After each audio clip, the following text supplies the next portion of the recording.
വൈജയന്തി കടോൽഖജന് നേരെ ഉപയോഗിച്ചതോടെ കർണൻ നിർവീര്യനായി തീർന്നിരിക്കുന്നു. ഇനി കർണനെ തോൽപ്പിക്കുക എളുപ്പം. അർജുനന് നേരെ ഒരു ചെറുവിരൽ അനക്കാൻ ഇനി കർണനാവില്ല. നിങ്ങൾ വിജയത്തിലേക്ക് അടുത്തുകൊണ്ടിരിക്കുകയാണ്. അതെ, വിജയം അടുത്തെത്തിക്കഴിഞ്ഞു. മാഗധരെ, സൂതരെ, ആഘോഷ സംഗീതം തീർക്കുവിൻ.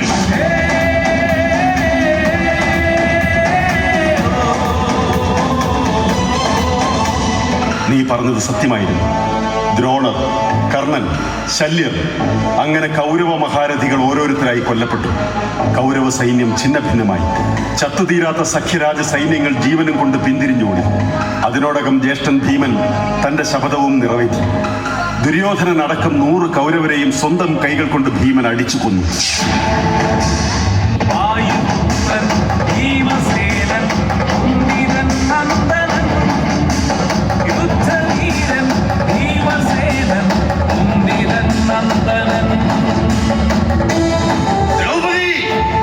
ഇതാ, ഈ കൈകളിൽ ദുശാസനടക്കമുള്ളവരുടെ രക്തമുണ്ട്.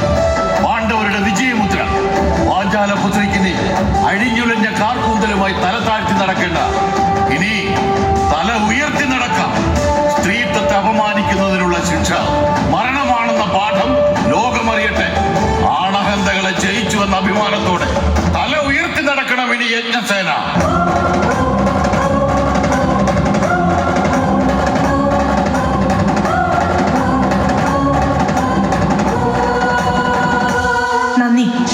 ഒടുവിൽ എന്റെ പുരുഷന്മാർ വിജയിച്ചിരിക്കുന്നു. നീണ്ടുപോയ ഒളിച്ചോട്ടങ്ങൾക്കും ദുരിതങ്ങൾക്കും നാണക്കേടുകൾക്കും അറുതി. അപമാനിതരായ അഭയാർത്ഥികൾ ഇനി ഹസ്തിനപുരിയുടെ അവകാശികൾ. ശത്രുവിന്റെ ചോരമണമുള്ള ഈ ധന്യ നിമിഷത്തിൽ എനിക്ക് നൃത്തം ചെയ്യാൻ തോന്നുന്നു. തോൽക്കാൻ മാത്രം വിധിക്കപ്പെട്ടവളുടെ ഉന്മത്ത നൃത്തം.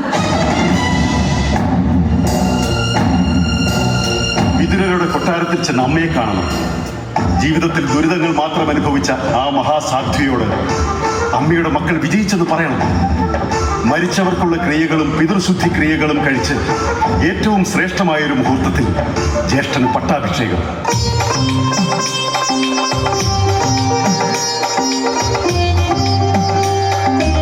കർണ, ഈ വിജയവും ഞങ്ങളിലെ സകല പുരുഷാർത്ഥങ്ങളും നിന്റെ സ്നേഹത്തിന് മുന്നിൽ ഞങ്ങൾ സമർപ്പിക്കുന്നു.